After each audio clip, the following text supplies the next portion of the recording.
the little video that I showed you a minute ago. It was what little video? Oh, the guy? Yeah, the chicken. No, not the. This is not beat chicken. your meat. Oh, you're talking about the immigration guy? Yeah. Okay, yeah. So no, it wasn't immigration. It was. You're fucking all over the place with this stuff, man. There was a video, and I'm gonna try. I don't want to butcher it as best as I can. We'll put if I can't remember to do it and request it.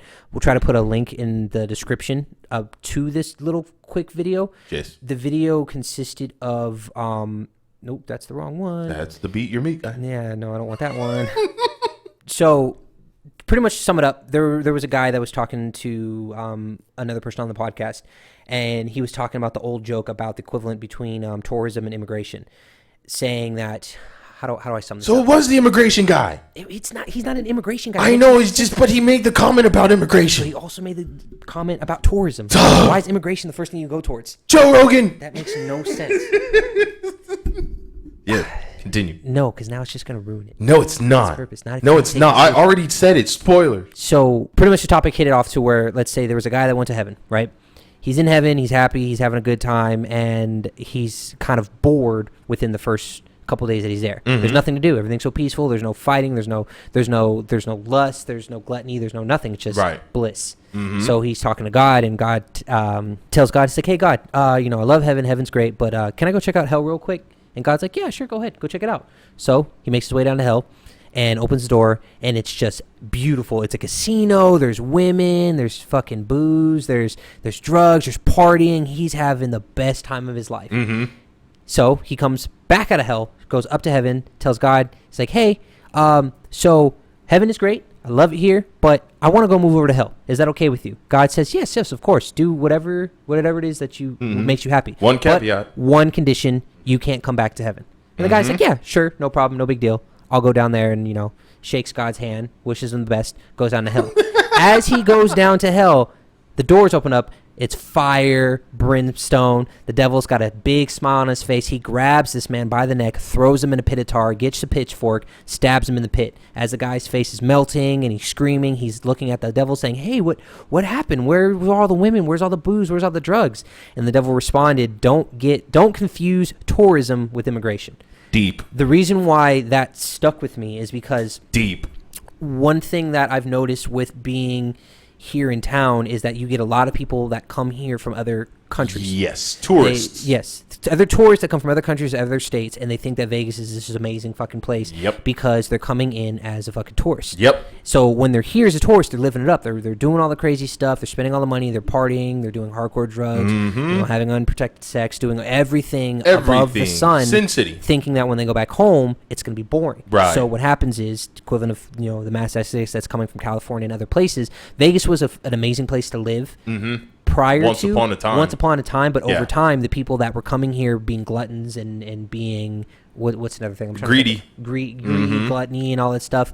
When they came here, they brought that with them. Yes, and because of that, it turned into the aspect of being an immigrant. Yes, you come here, and now you're in town, and now you're seeing the casinos, the booze, and the women are gone, and now you're stuck in the 112 heat, where all you do is grind. Go to work, you're miserable, you pay your bills, but don't have enough money to buy things for yourself. Mm-hmm. You can only get the bare minimum with food. You hate your job, you hate your life, and it's a rinse, wash, repeat. Right. Living here fucking sucks. Yes. But visiting here is fantastic. Amazing. And it's like that old saying, the grass isn't always greener on the other side. Yes. I want that to be a reminder to a lot of people that stagnation is bad. Obviously, you don't want to be in a situation where you're always going to be just constantly beating a dead horse because you're comfortable and you're stagnant with what you're doing. Seek opportunity to better yourself by, exploring and doing other things. I don't think that just because you explored another green field or, a mossy area, that it's going to be beautiful a week from now. Right. That same area is going to have the same bullshit if you're bringing your bullshit from your old place to the new place. Yeah. You're tarnishing that nice, green, comfortable area with just the muck and the grime of where you came from. Yes. And don't be that person. If you're going to come into this new area, a.k.a. come here to Vegas from another country or another state, do something here to make this town better. Don't come here, and like you made a good comment, it's like people who say that, they came from a good background, came from a good home, they're raised well, they come here and then they think they're gonna, run the town and, Yeah. and work in a casino and make a lot of money. They end up becoming a fucking prostitute. Boom. They end up getting trafficked On the they end up sidewalk. becoming homeless. Drug they end up becoming addict. addicted to drugs. And you get the people that weren't living here that now live here, and they're in the worst. They're worst off when they got here. Yeah. Because they chose not to strengthen themselves when they got here to better their chance. This is true. Vegas doesn't take care of you when you live here. It eats you up and spits you out. If you're Yeah. and yeah. I don't know, just that little part right there. It was deep. It stuck to me to think, don't always think that just because you're in a shitty situation where you're at right there doesn't mean it's going to be better somewhere else. If you don't better yourself in that shit situation, you moving to the next spot, shit's still going to be shit. Yes. Well, and you're absolutely correct, because the thing is, when you're at home, you can talk all the shit you want. You know all the ins and outs. Me and Lynn, you put us in a certain part of Vegas, we practically ran those streets at one point or another. True, yeah. I know this town like the back I of my can hand. bullshit my way out of a paper bag. However, when you have somebody coming in, like, family or friends, we take them to the Strip, we take them to wherever, movie theaters, and they're seeing, all the fun stuff. People are drunk, blah, blah, blah. When you live here, and not even just Vegas, when you live in the shit and you know how bad it is, I tell people all the time, visit Vegas, don't live here.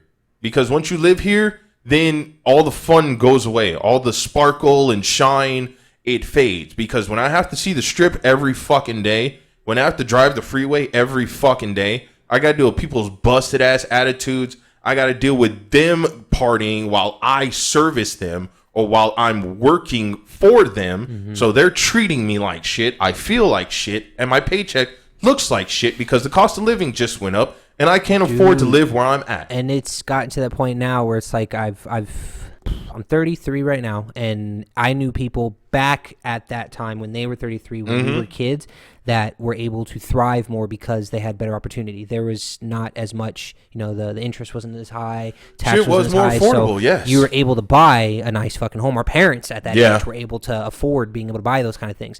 So now coming in with, I'm more say air quotes successful than I've been in Yes. my life. Financially. I'm still at the bottom of the total pole. Still fucking Because hustling. Yep. I've been outpaced by our economy. Yes. Opposed to I was above, Right. and then I got put in the middle level, and now I'm slowly. If I stop moving, Right. I'm gonna get left behind. Buying this home that I'm gonna get, it's not just a home. I'm not doing it, and this is me preaching on from the left here, but I've said this before. You never want to have one source of income. There needs to be some source of passive income. Yes. I was getting my hair cut from my barber not too long ago, and his name's X. It's a crazy interesting. He's a cool dude. He's a black male. He's got a shaved head, really nice full beard. He was one of the guys that kind of taught me how to grow my beard the right way. And it's funny is that he used to cut my hair at Great Clips when I used to go there. Really? And then he moved. He does everything. He entrepreneurs. He does this. He's also a realtor. He's also this. So, but he still cuts hair full time over at the Sports Clips in the Royal Crossing. Nice. And he's opening his own barbershop next door. Nice. And he was talking to me, kind of just spit knowledge at me, because anytime I get my hair cut to him, I consider him my barber. I have his own card, and even though he works out of this location because he pays for that chair, he does a bunch of other things. He goes, you always need to have more than one source of passive income. Yes. I had him explain it to me. I was like, well, what would you consider passive income? My passive income, I would think, would be, like the podcast. Yes. That's passive income. A consistent revenue like Patreon. Yes. Passive income. Yes. Money that will always be pending in the background. Yes. He was saying, he goes, well, my passive income is my realtor company. My passive income is a merch store. Yes. Passive income. He said there was a coffee machine, and it's one of those really nice coffee machines that you can buy for like a Keurig. It's like, it's like a Starbucks one, and it's called, I can't remember the name of the brand, but it's like 10 grand. You ask a company like Walmart, can I put my machine in your store? And all you have to do is keep the maintenance on it. You restock it, people use it, and then you get the money from it. Wow. And I asked him, it makes sense. And I asked him, I was like, well, what is the opportunity in this? He goes, dude, I already put one up, and one machine in a month clears around $2,000 to $5,000, and he's only putting in maybe $200-300 worth of service into it, right? Because the machine runs on its own. It's on right. All the money gets wired back to him. He just has to make sure that the beans are fresh. Right. Upkeep. Yes, and you can put it at multiple different areas. And I was like, that's pretty cool to think that is always making money for him in the corner. Because all I thought when passive income was, stocks, Yeah, Bitcoin, no. all that bullshit that you really have to pay attention to, like a cryptocurrency. No, micromanagey shit? Yeah. No. I know with the home that I'm trying to buy, yes, it's a home, and yes, my mortgage will be locked in, so I don't have to worry about paying $2,000 for an apartment, which is where our economy is kind of going towards, which is unrealistic. Because remember, back in the day, we were living over at a two-bedroom, dual master. We were paying $850 for the same square footage as what my apartment is now. And this is a pretty decent sized apartment. And now this apartment is roughly $2,000. It's double what we were paying 7 years ago. And I know that it's not going to get any better. People are like, oh, the economy's doing this, and this. It's like, it doesn't matter. It's never going to get affordable enough to where a single person can afford to live like that. I'll put it this way. It's called the cost of living because the price always goes up. It never comes down, guys. The cost of living has never come down. It's always going to fluctuate. It's always going up. What you have to do in order to get ahead of it is have another source of income. You can't work your basic 9 to 5. I work a decent job where I make good money, but it doesn't do me anything when all of my money is going towards just the cost of living. Bills. And that's what's ridiculous. Bills. Yeah, it's like, okay, if I didn't even make close to what I was making now, I wouldn't be able to afford anything. You'd be fucked. And that's funny. I was watching King of the Hill. You remember King of the Hill? Oh, yeah. And, Hank, he sells propane and propane accessories. And he had lost his job, and he was the main breadwinner. He had a house. This had to be at least a good 3-4 bedroom house. His wife was a teacher on the side. Son obviously wasn't working. That's how it used to be, where a man or a woman, but mainly a man, with a single income could support an entire family and a household. What I'm doing right now, and it's like, yes, there are people that I could have move in with me possibly down the road, but it's like my goal was for at least a couple months to know that I was able to afford a household by myself. Which most people now, it's like, well, I can't move anywhere because I have to get somebody to move in with me, or I can't leave this person because I have to rely on the significant other to pay my rent. Yes. And I don't want to be in that situation. So I want to be able to know that I can afford my shit on my own. And if I do have this person come in with me, it's because I want them there with me. Right. Not this. It's like, not out of necessity. Not that lie of I want you with me, but then I kind of need you with me at the same time. I need you. I don't need it. I need it. That's that exact same thing of SpongeBob saying he doesn't need water. Yep. But he wants the water. But you know you need it. I don't. I try to put myself in that pocket of that 5% of.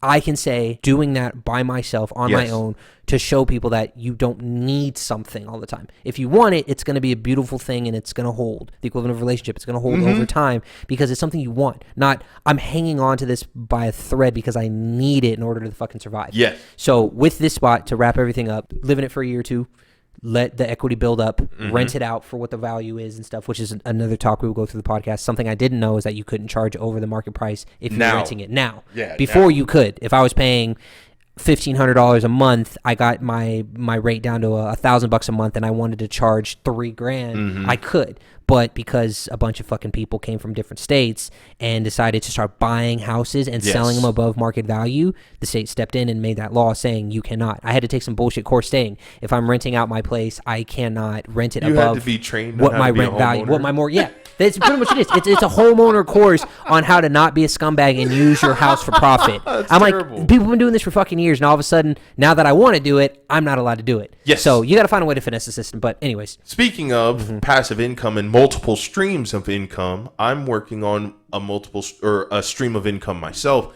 I'm writing a book. I'm about to publish it here shortly. It's a book of poetry, completely funded by Project Airwaves. Like I said, you patrons and everybody that contribute. That's when I say we're building something, we're literally building something. I'm now working on branching out into writing more books. I want to do more things on the side. Lynn has some businesses he wants to do on the side. We want to try and open up our own gym. We want to get into fucking therapy and all types of stuff where we can interact with people, but we don't have to sit here and hump and be like, fuck, I just woke up, my alarm went off, I hate myself, I hate the world, I hate everybody, and now for the next 8 to 10 hours, I'm going to want to kill myself.